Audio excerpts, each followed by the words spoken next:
Hello everyone.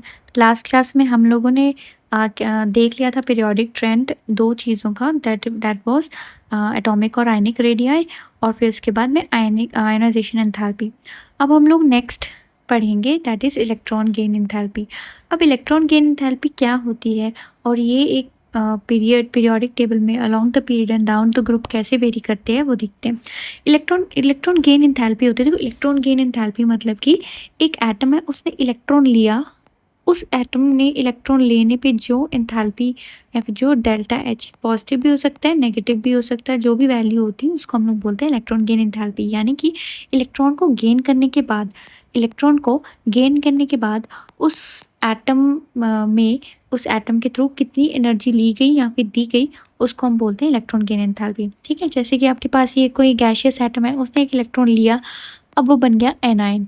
तो A9 बनने के वक्त उसने कितनी एनर्जी ली और यहाँ पे कितनी एनर्जी दी, उसको हम बोलते हैं इलेक्ट्रॉन गेन एंथैल्पी। ये एक्सोथर्मिक भी हो सकता है और एंडोथर्मिक भी हो सकता है। यानी कि जब आप इलेक्ट्रॉन डालते हो किसी एटम में तो एनर्जी निकल भी सकती है, यानी कि एक्सोथर्मिक डेल्टा एच नेगेटिव, और एंडोथर्मिक, और यहाँ तो आपको लगानी भी पड़ सकती है एनर्जी, कि इलेक्ट्रॉन को इसके अंदर डालने के एनर्जी लगानी पड़ी, और जब एनर्जी लगानी पड़ती तो उसको हम क्या बोलते हैं, डेल्टा एच। और तो वो हो जाता है, डेल्टा एच पॉजिटिव हो जाता है और उसको हम लोग बोलते हैं एंडोथर्मिक। ठीक है, तो सक्सेसिव इलेक्ट्रॉन गेन एंथैल्पी जो होती है वो हमेशा पॉजिटिव होती है। तो ऐसे नॉर्मली इलेक्ट्रॉन गेन एंथैल्पी क्या होती है, नेगेटिव हो उतना, अगर अगर नेगेटिव हो तो उसका क्या मतलब होता है कि जो भी आपके पास ये अंदर न्यूक्लियस है, ठीक है, उसके बाद एक शेल होता है, इस शेल में आपने एक इलेक्ट्रॉन डाला, इस इलेक्ट्रॉन को न्यूक्लियस के साथ अट्रैक्ट, ये इलेक्ट्रॉन न्यूक्लियस जो है उस इलेक्ट्रॉन को अट्रैक्ट कर रहा है। तो अगर वो न्यूक्लियस इलेक्ट्रॉन को अट्रैक्ट करता है तभी तो वो आयन के फॉर्म में रह सकता है। ठीक है, तो जब भी बॉन्डिंग होती है, जब भी इंट्रैक्शंस होती है, अट्रैक्टिव फोर्सेस लगते हैं, उस केस में एनर्जी रिलीज़ होती है, राइट। अगर वो एनर्जी रिलीज़ हो रही है और वो नेगेटिव और वो मतलब एक्सोथर्मिक रिएक्शन है, डेल्टा एच नेगेटिव है, ठीक है, तो इसका मतलब कि वो बॉन्ड अच्छे से फॉर्म हो रहा है, यानी कि आप इलेक्ट्रॉन डाल सकते हो, एनर्जी निकल रही है। लेकिन अगर आपको इलेक्ट्रॉन डालने के लिए एनर्जी लगानी पड़ रही है, ठीक है, तो उस केस में क्या होता है कि डेल्टा एच होता है वो नेगेटिव होता है, यानी कि एंडोथर्मिक हो जाता है। तो अगर आप एक के बाद एक इलेक्ट्रॉन डालोगे, जैसे कि मान लो यहाँ पे एक्स में आपने पहले एक इलेक्ट्रॉन डाला, बन गया एक्स नेगेटिव, अब इसके अंदर एक और इलेक्ट्रॉन डालो, बन जाएगा एक्स टू नेगेटिव, इसके अंदर एक और इलेक्ट्रॉन डालो, बन जाएगा एक्स थ्री नेगेटिव। तो जितना भी सक्सेसिव इलेक्ट्रॉन गेन हो रहा है यहाँ पे, उस केस में जो एंथैल्पीज़ होती हैं वो पॉजिटिव पॉजिटिव बनती रहती है। पॉजिटिव एंथैल्पी का होने का मतलब क्या है कि आपको एनर्जी लगानी पड़ी, एंडोथर्मिक हो रहा है प्रोसेस। क्यों हो रहा है एंडोथर्मिक? वो इसलिए हो रहा है क्योंकि ऑलरेडी आपने एक एटम में एक इलेक्ट्रॉन डाल दिया है, पहला इलेक्ट्रॉन डाला, एनर्जी निकली, ठीक है, एटम सही है, एनायन बन गया। लेकिन अब जब आपने सेकेंड इलेक्ट्रॉन डाला ना, तो क्या होता है, ये वाला इलेक्ट्रॉन और ये वाला इलेक्ट्रॉन रिपल्शन करेगा, ये इसको आने नहीं देगा। लेकिन अगर आप ज़बरदस्ती फिर भी डाले जा रहे हो तो आपको एनर्जी लगानी पड़ेगी, डेल्टा एच हो जाएगा पॉजिटिव। उसी के साथ एक और इलेक्ट्रॉन डालोगे, अब क्या हो गया, तीन इलेक्ट्रॉन, रिपल्शन बहुत ज़्यादा, डेल्टा एच और ज़्यादा पॉजिटिव होता जाएगा। ठीक है, तो सक्सेसिव इलेक्ट्रॉन जो अगर आप डालते गए किसी एटम में तो वो हमेशा पॉजिटिव ही होती जाएगी, डेल्टा एच पॉजिटिव होता जाएगा। जैसे आप देखो, ऑक्सीजन है, ऑक्सीजन में आप एक इलेक्ट्रॉन डालो, बन जाएगा ओ नेगेटिव। इस केस में आपने एक इलेक्ट्रॉन डाला, जो है इलेक्ट्रॉन गेन एंथैल्पी नेगेटिव हुई, ठीक है। लेकिन अगर आप एक और इलेक्ट्रॉन डालते हो, अब यहाँ पे क्या हो गया, यहाँ पे आगे रिपल्शंस, इलेक्ट्रॉन रिपल्शंस की वजह से क्या हुआ कि अब जो डेल्टा एच टू है वो क्या हो जाएगा, पॉजिटिव हो जाएगा, यानी कि आपको एनर्जी लगानी पड़ जाएगी। ओके, ठीक है, तो आई वो इलेक्ट्रॉन गेन एंथैल्पी आपको समझ में आई होगी। तो अब क्या होता है कि क्या क्या फैक्टर्स होते हैं जिसमें इलेक्ट्रॉन गेन एंथैल्पी डिपेंड करती है, वो हम देखते हैं। तो सबसे पहला फैक्टर है एटॉमिक साइज। देखो, अगर एटम का साइज, अगर आपका ये न्यूक्लियस है और ये आपके पास शेल है जिसमें आप इलेक्ट्रॉन डाल रहे हो, और ये एक और न्यूक्लियस है और जिसमें एक शेल है जिसमें आप इलेक्ट्रॉन डाल रहे हो, ठीक है। अब ये साइज़ छोटा है, ये साइज़ बहुत बड़ा है, तो ये न्यूक्लियस के पास है, यहाँ पे न्यूक्लियस के पास है। तो अगर ये न्यूक्लियस के पास है, यहाँ पे इंट्रैक्शंस बढ़ेंगी, और ये न्यूक्लियस से दूर है, यहाँ पे इंट्रैक्शंस कम होंगी, ठीक है, यहाँ पे बढ़ेगी, यहाँ पे कम होगी। तो क्या मतलब हुआ कि जैसे-जैसे साइज़ ऑफ एटम इंक्रीज़ेज़, ठीक है, as size of atom increases, distance between the nucleus and the last shell receiving the incoming electron it increases, ठीक है, यानी कि डिस्टेंस क्या हो जाएगा, डिस्टेंस इंक्रीज, डिस्टेंस किसका, between nucleus and the incoming electron, ठीक है, the shell in which the incoming electron is coming, वो डिस्टेंस इंक्रीज हो जाएगा। डिस्टेंस इंक्रीज होने की वजह से the force of attraction between the nucleus and the incoming electron decreases, ठीक है, तो फोर्स ऑफ अट्रैक्शन क्या हो जाएगा, डिक्रीज हो जाएगा। अगर फोर्स ऑफ अट्रैक्शन डिक्रीज हो जाएगा तो electron gain enthalpy will become less negative, ठीक है, तो इलेक्ट्रॉन गेन एंथैल्पी क्या हो जाएगी, electron gain enthalpy less negative, negative कम होती जाएगी, ठीक है। अगर इंट्रैक्शन स्ट्रॉन्ग है तो एनर्जी ज़्यादा रिलीज़ होगी, डेल्टा एच ज़्यादा नेगेटिव होगा, लेकिन अगर इंट्रैक्शंस वीक हैं तो एनर्जी कम रिलीज़ होगी और डेल्टा एच जो है वो कम नेगेटिव होगा। नेक्स्ट आता है न्यूक्लियर चार्ज। तो न्यूक्लियर चार्ज भी जितना ज़्यादा होगा, ओके, न्यूक्लियर चार्ज जितना ज़्यादा होगा उतना ज़्यादा फोर्स ऑफ अट्रैक्शन होगा, राइट, उतना ज़्यादा फोर्स ऑफ अट्रैक्शन होगा, और जितना ज़्यादा फोर्स ऑफ अट्रैक्शन होगा between nucleus and the incoming electron उतना ज़्यादा नेगेटिव होगा इलेक्ट्रॉन गेन एंथैल्पी, ठीक है, उतना ज़्यादा नेगेटिव होगा electron gain enthalpy. Okay, next आता है इलेक्ट्रॉनिक कॉन्फ़िगरेशन। आपको पता है कि जो हाफ फिल्ड होते हैं, ठीक है, और जो फुली फिल्ड होते हैं, हाफ फिल्ड और फुली फिल्ड, जो हाफ फिल्ड होते हैं और फुली फिल्ड होती हैं बड़ी ज़्यादा स्टेबल होते हैं, स्टेबल हो गए। तो अगर आपने इसमें हाफ या फुली फिल्ड में एक और इलेक्ट्रॉन डालने की कोशिश करी तो क्या इलेक्ट्रॉन लेगा वो बिल्कुल नहीं लेगा। यहाँ पे डेल्टा एच बहुत ज़्यादा पॉजिटिव हो जाएगा, ठीक है, क्योंकि बिल्कुल भी अट्रैक्शन नहीं करेगा न्यूक्लियस इलेक्ट्रॉन, इनकमिंग इलेक्ट्रॉन को। ओके, तो ये हमारे फैक्टर्स हो गए affecting electron gain enthalpy. Next आते हैं variation with in a group, ठीक है, तो एक ग्रुप में इलेक्ट्रॉन गेन एंथैल्पी कैसे वेरी करती है। अब देखो डाउन द ग्रुप क्या है, डाउन द ग्रुप क्या है कि साइज़ बढ़ता जा रहा है। अगर साइज़ बढ़ता जा रहा है तो न्यूक्लियस का अट्रैक्शन कम हो रहा है, न्यूक्लियस का अट्रैक्शन कम हो रहा है तो क्या होगा, down the group delta H जो है it will become less negative, ठीक है, लेस नेगेटिव होता जा रहा है। तो electron gain enthalpy become less negative as you go down the group. Down the group क्या हो रहा है, electron gain enthalpy less negative हो रही है, ठीक है। तो अब आप यहाँ पे देखो ऑक्सीजन, सल्फर, सेलेनियम, यहाँ पे देखो ये सारा डाउन द ग्रुप जा रहे हैं, इलेक्ट्रॉन गेन एंथैल्पी कम नेगेटिव हो रही है, ठीक है। पहले यहाँ ये इन तीनों इनको करो कंपैरिजन, -200, ये -195, -190, यहाँ पे -349, -325, -295 कम हो रहा है यहाँ पे। ओके, तो डाउन द ग्रुप जो इलेक्ट्रॉन गेन एंथैल्पी है वो लेस नेगेटिव होती जाती है, क्यों, क्योंकि साइज बढ़ रहा है और न्यूक्लियस का अट्रैक्शन कम हो रहा है। अगर अट्रैक्शन कम होगा तो एनर्जी रिलीज कम होगी। ओके, अब यहाँ पे देखो ये ऑक्सीजन है और ये फ्लोरीन है। जो डाउन द ग्रुप क्या होना चाहिए था, इलेक्ट्रॉन की एंथैल्पी कम होनी चाहिए थी, लेकिन यहाँ पे तो बढ़ी हुई है, यहाँ पे तो बढ़ी है। तो ऑक्सीजन और फ्लोरीन जो है वो बिल्कुल ही जो हम एक्सपेक्ट कर रहे थे वो वैसा शो नहीं कर रहा है इसकी इलेक्ट्रॉन गेन एंथैल्पी। तो इसकी कम नेगेटिव क्यों है इलेक्ट्रॉन गेन एंथैल्पी, वो इसलिए क्योंकि इनका जो साइज़ है ना, ऑक्सीजन का साइज़ ये बड़ा छोटा है। ऑक्सीजन का साइज़ छोटा होने की वजह से क्या हो रहा है, ऑक्सीजन का साइज़ छोटा होने की वजह से क्या हुआ कि जो इलेक्ट्रॉन आया, ठीक है, जो इलेक्ट्रॉन आया उसको, जो पहले प्रेजेंट थे इलेक्ट्रॉन वो क्या कर रहे हैं, रिपल्स, उसको रिपल्शन दे रहे हैं। रिपल्शन होने की वजह से क्या हो रहा है कि वो इलेक्ट्रॉन वहाँ पे रुक नहीं रहा। अगर वो इलेक्ट्रॉन रुक नहीं रहा तो इसका मतलब कि उसको कि एटम जो है उसको बाहर निकाल रहा है, ठीक है। तो इस इलेक्ट्रॉन को यहाँ पे डालने के लिए आपको एनर्जी लगानी पड़ेगी, राइट। तो अगर ये फिर भी बॉन्ड बना रहा है तो इसमें क्या होगा, जो डेल्टा एच होगा वो कम नेगेटिव होगा as compare to other member. Similarly fluorine के केस में भी है।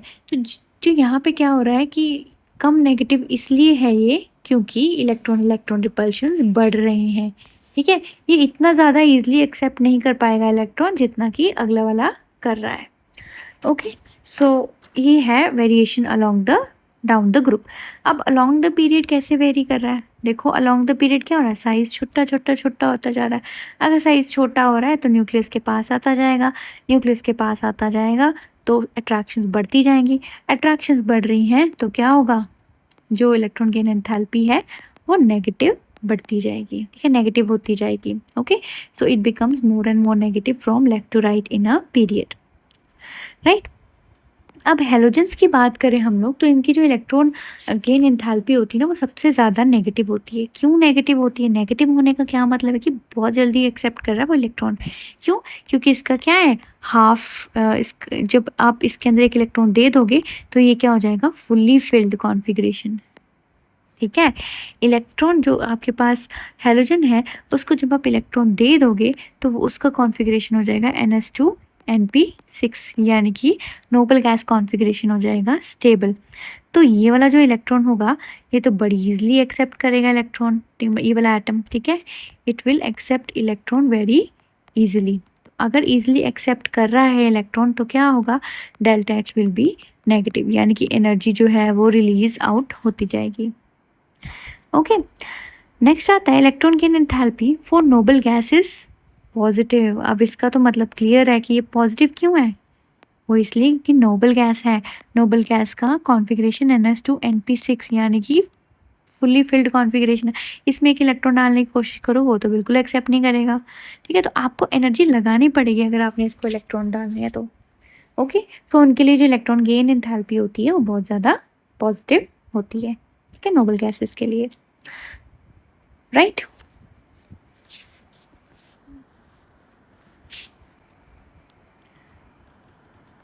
ठीक है, तो नेक्स्ट आता है हमारे पास इलेक्ट्रोनेगेटिविटी। अब इलेक्ट्रोनेगेटिविटी क्या होता है? देखो इलेक्ट्रोनेगेटिविटी आपने जब भी देखना है ना, आपने हमेशा देखना है कोवलेंटली बॉन्डेड एट मॉलिक्यूल्स के बीच में, ठीक है। तो कोवलेंटली बॉन्डेड आपके पास मान लो एक मॉलिक्यूल है, उसमें से एक जो एटम है ना वो अपनी तरफ दोनों शेयर्ड पेयर ऑफ इलेक्ट्रॉन को अपनी तरफ खींच रहा है। कोवलेंट बॉन्ड कब बनते हैं? कोवलेंट बॉन्ड बनते हैं इलेक्ट्रॉन्स के शेयरिंग से, ठीक है। जैसे H आया, ये क्लोरीन आया, जैसे हम बनाते हैं यहाँ पे H ने एक इलेक्ट्रॉन, H अपना एक इलेक्ट्रॉन लेके आया, क्लोरीन जो है वो अपने साथ इलेक्ट्रॉन लेके आया, वो भी एक इलेक्ट्रॉन लेके आया। क्लोरीन को एक इलेक्ट्रॉन चाहिए, H को भी एक इलेक्ट्रॉन चाहिए। H का ड्यूप्लेट कंप्लीट हो गया, क्लोरीन का ऑक्टेट कंप्लीट हो गया। तो अच्छे से यहाँ पे इनका एक सिंगल बॉन्ड बन गया, कोवलेंट बॉन्ड बन गया बाय शेयरिंग ऑफ 2 इलेक्ट्रॉन। लेकिन ये क्लोरीन ने क्या किया, यहाँ पे कोवलेंट बॉन्ड इस्टेब्लिश हो गया, लेकिन ये क्लोरीन ने क्या किया कि ये जो शेयर्ड पेयर ऑफ इलेक्ट्रॉन थे ना, इसको अपनी तरफ ज़्यादा खींच लिया। इसको हम बोलते हैं कि क्लोरीन की इलेक्ट्रोनेगेटिविटी बहुत ज़्यादा है, ठीक है। तो tendency of an element to attract shared pair of electrons towards itself in a covalent bond. Covalent bond में जब भी किसी एटम की टेंडेंसी होती है शेयर पेयर ऑफ इलेक्ट्रॉन को अपनी तरफ खींचने की, तो उसको हम क्या बोलते हैं, इलेक्ट्रोनेगेटिविटी। इलेक्ट्रोनेगेटिविटी मेजर करने के लिए काफ़ी सारी स्केल्स डेवलप किए गए, जैसे Pauling scale, Mulliken Jaffe scale, Allred Rochow scale. लेकिन उसमें से सबसे ज़्यादा जो बहुत सारे स्केल्स डेवलप किए, लेकिन जो सबसे ज़्यादा वाइडली यूज़ होता है वो है पॉलिंग स्केल। पॉलिंग स्केल जो है उसको कैसे देखते हैं हम उसको, कि इलेक्ट्रोनेगेटिविटी डिफरेंस, जैसे मान लो ए और बी जो है वो बॉन्ड बना रहे हैं, ठीक है। तो इलेक्ट्रोनेगेटिव डिफरेंस ए और बी में कैसे हम फाइंड आउट करेंगे, it will be equal to 0.1017 under root delta. ये जो डेल्टा ये क्या होगा, ये होगा डिसोसिएशन एंथैल्पी ए बी के बॉन्ड की minus under root of dissociation enthalpy A के बॉन्ड और मल्टीप्लाई बाय बी का बॉन्ड, ठीक है।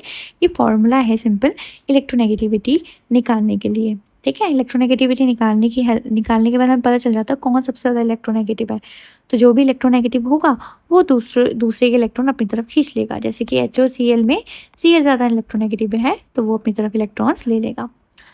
तो क्या क्या फैक्टर्स हैं जिसके ऊपर इलेक्ट्रोनेगेटिविटी डिपेंड करती है, तो वो हम लोग देखते हैं। सबसे पहला आता है स्टेट ऑफ हाइब्रिडाइजेशन। हाइब्रिडाइजेशन जो होता है, जैसे कि आप सपोज कर लो कोई एक कार्बन है वो sp हाइब्रिडाइज्ड है, एक कार्बन है sp2 हाइब्रिडाइज्ड है, एक कार्बन है sp3 हाइब्रिडाइज्ड है।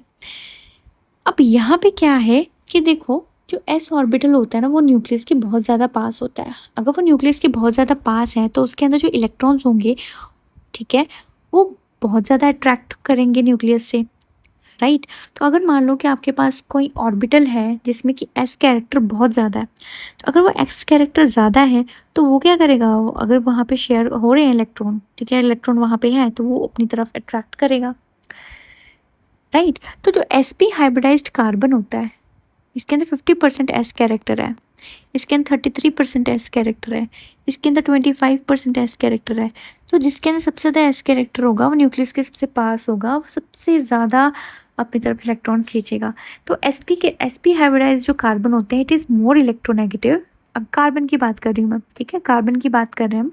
तो sp hybridize carbon atom, it is more reactive than sp2 than sp3, ठीक है।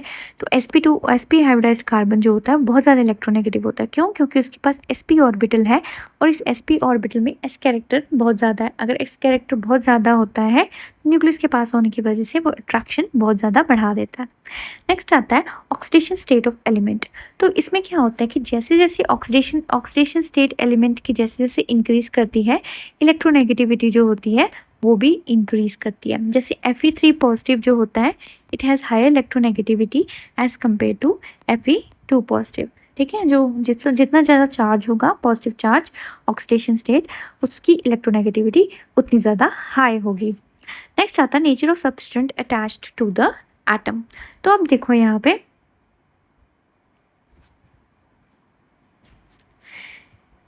CiF3 करते हैं, CiF3 यहाँ पे है, ठीक है, और यहाँ पे है CiH3, ठीक है। तो ये है CiF3 और ये है CiH3। अब यहाँ पे क्या हो रहा है कि जो फ्लोरीन है ना, फ्लोरीन जो है ना वो पीरियोडिक टेबल का सबसे ज़्यादा इलेक्ट्रोनेगेटिव एटम है। तो फ्लोरीन इतना नेगेटिव है, वो अपनी तरफ सारे इलेक्ट्रॉन ले लेगा। H इतना इलेक्ट्रोनेगेटिव नहीं है। तो यहाँ पे क्या होगा, यहाँ पे इलेक्ट्रोनेगेटिविटी डिफरेंस बहुत ज़्यादा हो गया, ठीक है। तो इलेक्ट्रोनेगेटिविटी डिफरेंस होने की वजह से क्या होगा, ये फ्लोरीन जो है वो इलेक्ट्रॉन सारे अपनी तरफ खींच लेगा, इसके ऊपर पार्शियल नेगेटिव चार्ज आ जाएगा, इसके ऊपर पार्शियल पॉजिटिव चार्ज आ जाएगा। इस तरीके से फ्लोरीन यहाँ पे भी खींचेगा, यहाँ पे भी खींचेगा, ओके। तो कार्बन पे पॉजिटिव चार्ज बहुत ज़्यादा बढ़ गया। ऑन द अदर हैंड अगर हम इस कार्बन की बात करें तो H इतना ज़्यादा इलेक्ट्रोनेगेटिव नहीं है। तो इस कार्बन और इस कार्बन में से ज़्यादा पॉजिटिव चार्ज किस में आएगा, इस वाले कार्बन में आएगा। क्यों आ रहा है उसके ऊपर ज़्यादा पॉजिटिव चार्ज? क्योंकि उसके पास जो सब्स्टिट्यूएंट अटैच्ड है उसकी इलेक्ट्रोनेगेटिविटी वैल्यूज़ बहुत ज़्यादा है, ठीक है। तो ऐसे हम लोग देखते हैं। तो इलेक्ट्रोनेगेटिविटी अलॉन्ग द पीरियड कैसे वेरी करती है। अब देखो, जो एटम न्यूक्लियस के सबसे पास होगा ना, जिसका आउटरमोस्ट शेल न्यूक्लियस के सबसे पास होगा, देखो जब भी कोई मॉलिक्यूल फॉर्म होता है, जैसे कोवलेंट बॉन्ड फॉर्म होता है, कोवलेंट बॉन्ड फॉर्म होता है लास्ट शेल से, ठीक है। जब भी कोई कोवलेंट बॉन्ड फॉर्म होता है वो वैलेंस शेल से ही फॉर्म होता है। तो अगर वो वैलेंस शेल न्यूक्लियस और अगर वैलेंस शेल से फॉर्म हो रहा है तो जो इलेक्ट्रॉन्स न्यू आएंगे या फिर शेयरिंग वाले इलेक्ट्रॉन्स होंगे वो भी इसी के पास होंगे, ठीक है। तो अगर वो न्यूक्लियस के बहुत ज़्यादा पास हैं तो क्या होगा, इलेक्ट्रोनेगेटिविटी तो बढ़ेगी ही, ठीक है। तो जैसे जैसे हम पीरियड के अलॉन्ग जाते जाते हैं तो क्या होता है, इलेक्ट्रोनेगेटिविटी इंक्रीज होता रहता है, ठीक है। तो आपने देखा अलॉन्ग द पीरियड जो फ्लोरीन होता है सबसे छोटा एलिमेंट है, इसकी इलेक्ट्रोनेगेटिविटी सबसे ज़्यादा है 4, ओके। सीजियम जो है उसकी इलेक्ट्रोनेगेटिविटी सबसे कम। देखो डाउन द ग्रुप क्या हो रहा है, साइज बहुत ज़्यादा बढ़ रहा है। अब साइज बढ़ने की वजह से क्या होगा, न्यूक्लियस से दूर हो गया, तो अट्रैक्शन कम हो गई, ओके। तो electronegativity decreases down the group. Electronegativity जो है उसको अगर हमें नॉलेज हो उसकी तो काफ़ी ज़्यादा हेल्पफुल होते हैं। किस में हेल्पफुल होते हैं, मेटालिक या नॉन मेटालिक कैरेक्टर को पहले तो आइडेंटिफाई करने में। तो जैसे जैसे इलेक्ट्रोनेगेटिविटी इंक्रीज होती रहती है ना, नॉन मेटालिक कैरेक्टर इंक्रीज होता रहता है, ठीक है। नॉन मेटालिक कैरेक्टर इंक्रीज होता रहता है जैसे जैसे इलेक्ट्रोनेगेटिविटी इंक्रीज होती है। देखो कोई भी आपके पास नॉन मेटल, जैसे फ्लोरीन हो गया, क्लोरीन हो गया, ब्रोमीन हो गया, ये नॉन मेटल से सारे, इनके पास ना नेगेटिव चार्ज बड़ा होता है, ठीक है। तो ये नॉन मेटल है और इनके ऊपर ना और ये क्या करते हैं, इनकी ना टेंडेंसी होती है इलेक्ट्रॉन्स को अपनी तरफ अट्रैक्ट करने की। तो और मेटल्स कौन से होते हैं, जो इलेक्ट्रॉन्स दे दें, ठीक है। तो अगर हमने कैरेक्टर की बात करना है कि किसके ऊपर मेटालिक कैरेक्टर है, तो हम देखेंगे कि उसकी इलेक्ट्रोनेगेटिविटी कितनी है। जितनी ज़्यादा इलेक्ट्रोनेगेटिविटी होगी उतना नॉन मेटालिक कैरेक्टर का होगा, जितनी कम इलेक्ट्रोनेगेटिविटी होगी उसका उतना मेटालिक कैरेक्टर रहेगा। उसके बाद आता है polar and non polar bonds. अब देखो, अगर हम हाइड्रोजन हाइड्रोजन की बॉन्ड की बात करें तो दोनों सेम बॉन्ड है, दोनों सेम एटम है। तो अगर एटम सेम है तो ये जो इलेक्ट्रॉन शेयर कर रहे हैं वो भी बीच में ही प्रेजेंट होंगे। लेकिन अगर हम लोग HCl ले लें तो क्लोरीन जो है वो ज़्यादा इलेक्ट्रोनेगेटिव है, तो ये क्या करेगा, अपनी तरफ इलेक्ट्रॉन्स को अट्रैक्ट कर लेगा, जिसकी वजह से जो क्लोराइड है, क्लोरीन है, उसके ऊपर पार्शियल नेगेटिव बॉन्ड ब्रेक नहीं करेगा, लेकिन इलेक्ट्रॉन्स थोड़े से उसकी तरफ शिफ्ट कर जाएंगे। ठीक है, अब इसके अंदर HCl हम बोलेंगे कि HCl के अंदर क्या आ गई, पोलैरिटी।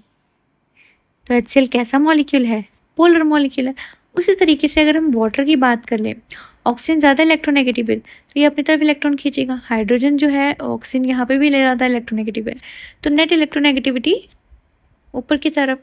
जैसे जैसे इलेक्ट्रोनेगेटिविटी ऊपर की मतलब कि नेट इलेक्ट्रोनेगेटिव मतलब एट द एंड इसके पास इलेक्ट्रोनेगेटिव, यहाँ पे इलेक्ट्रोनेगेटिविटी डिफरेंस इस्टेब्लिश हो गया। इसके ऊपर नेगेटिव चार्ज, इसके ऊपर पॉजिटिव चार्ज, इसके ऊपर पॉजिटिव चार्ज। तो आप लिख सकते हो कि यहाँ पे नेगेटिव है, यहाँ पे पॉजिटिव है, ऐसे करके। तो यहाँ पे भी वाटर भी क्या है, water is also a polar molecule. तो आपने पोलैरिटी चेक करनी हो, अगर आपने पोलैरिटी चेक करनी हो तो उस केस में भी आप क्या कर सकते हो, उस केस में भी जो है इलेक्ट्रोनेगेटिविटी का नॉलेज होना इम्पॉर्टेंट है। इलेक्ट्रोनेगेटिविटी का नॉलेज होगा तभी आप फाइंड आउट कर सकते हो कि वो मॉलिक्यूल पोलर है कि नहीं है, राइट। नेक्स्ट टॉपिक आता है हमारे पास डायगोनल रिलेशनशिप। डायगोनल रिलेशनशिप क्या होता है, डायगोनल मतलब कि टेढ़ा, राइट। तो देखा गया है कि ग्रुप 1 और group 2, group 1, group 2, group 13, group 14 and आगे ग्रुप, ये सारे में क्या होता है, डायगोनल रिलेशनशिप होता है। क्यों, क्या होता है डायगोनल रिलेशनशिप कि जो फर्स्ट जो सेकंड पीरियड है ना, उसका ये जो मेटल होता है ये थर्ड पीरियड के मेटल की, दूसरे ग्रुप के थर्ड पीरियड के मेटल के साथ ये इनका जो प्रॉपर्टीज़ है मैच करती है। जैसे लिथियम की मैग्नीशियम के साथ, बेरिलियम की एल्यूमिनियम के साथ, बोरोन की सिलिकॉन के साथ। तो इनकी प्रॉपर्टीज़ में सिमिलैरिटीज़ होती हैं। इन सिमिलैरिटीज़ की वजह से उनमें क्या होता है, डायगोनल रिलेशनशिप इस्टेब्लिश होता है। इसको डायगोनल रिलेशनशिप भी बोलते हैं। अब सिमिलैरिटीज़ क्यों होती हैं, वो सिमिलैरिटीज़ इसलिए होती है क्योंकि इनका साइज़ अप्रॉक्सीमेटली सेम हो जाता है। जैसे मान लो लिथियम है, लिथियम का साइज़ बड़ा है, उसके बाद बेरिलियम का साइज़ छोटा हो जाएगा, ठीक है। लेकिन जब आप बेरिलियम से मैग्नीशियम में जाओगे तो ये साइज़ फिर से बड़ा हो जाएगा। तो देखा जाए तो लिथियम और मैग्नीशियम का साइज़ अप्रॉक्सीमेटली सेम हो जाता है, जिसकी वजह से इनके जो प्रॉपर्टीज़ होती हैं वो मैच कर जाती हैं। इसको हम बोलते हैं डायगोनल रिलेशनशिप, राइट। और एक और बात होती है कि जब भी हम पीरियोडिक टेबल में देखें ना, जो फर्स्ट मेंबर्स होते हैं ना वो हमेशा ही अलग तरीके से बिहेव करते हैं other members of the same group. जैसे कि फ्लोरीन हो गया, क्लोरीन हो गया, sorry boron, carbon, nitrogen, oxygen, fluorine, ये फर्स्ट मेंबर है अपने अपने ग्रुप के। ये 13 का है, 14 का है, 15 का है, 16 का है, 17 का है। ये जो फर्स्ट मेंबर होते हैं ना, ये हमेशा डिफरेंटली बिहेव करेंगे रेस्ट ऑफ द मेंबर्स से। सबका सेम होना चाहिए था, लेकिन जो फर्स्ट मेंबर है वो डिफरेंट बिहेव करेगा। और क्यों बिहेव करता है डिफरेंटली, इसका सबसे पहला रीज़न तो यही है कि इनका साइज़ छोटा है, साइज़ छोटा है, स्मॉल साइज़ है। कि साइज़ छोटा होने की वजह से जैसे हमने इलेक्ट्रॉन गेन एंथैल्पी में देखा कि इनका तो इलेक्ट्रॉन गेन लेने की इच्छा ही नहीं है बिल्कुल। लेकिन large charge to radius ratio, इनके ऊपर चार्ज बहुत ज़्यादा है, हाई चार्ज है। स्मॉल है ना साइज़ इनका, स्मॉल साइज़ पे सेम चार्ज कितना ज़्यादा स्प्रेड होगा, राइट। नेक्स्ट है हाई इलेक्ट्रोनेगेटिविटी। तो सारे फर्स्ट मेंबर है तो इनकी इलेक्ट्रोनेगेटिविटी भी हाई होगी। नेक्स्ट आता है एब्सेंस ऑफ डी ऑर्बिटल। अब देखो डी ऑर्बिटल के एब्सेंस की वजह से भी ये क्या कर सकते हैं, ये सिर्फ और सिर्फ पी पाई बॉन्डिंग ही बनाते हैं, डी पाई बॉन्डिंग नहीं करते, ठीक है। बॉन्डिंग आप आगे पढ़ोगे इसको, ठीक है। तो डी ऑर्बिटल्स जो होते हैं वो नहीं होते फर्स्ट मेंबर्स के पास, राइट। तो ये सारे रीजंस हो गए कि ये जो फर्स्ट मेंबर होते हैं ये डिफरेंटली बिहेव करते हैं रेस्ट ऑफ द मेंबर से। ओके जैसे देखो नाइट्रोजन जो होता है ना वो आपके पास मैक्सिमम 3 बॉन्ड बना सकता है, ठीक है। लेकिन फॉस्फोरस आपके पास 5 बॉन्ड भी बना सकता है। इस क्यों, क्योंकि फॉस्फोरस के पास डी ऑर्बिटल है, नाइट्रोजन के पास डी ऑर्बिटल नहीं है, वो सिर्फ 3 बॉन्ड बना सकता है। और 4th अगर बनाएगा तो वो कोऑर्डिनेट बॉन्ड ही होगा। ओके तो ये हमारे पास सारी प्रॉपर्टीज़ थी और हमने डिस्कस किया कि कैसे प्रॉपर्टीज़ जो है along the period down the group very करती हैं। ओके, तो नेक्स्ट हम नेक्स्ट क्लास में पढ़ेंगे। Right, bye bye.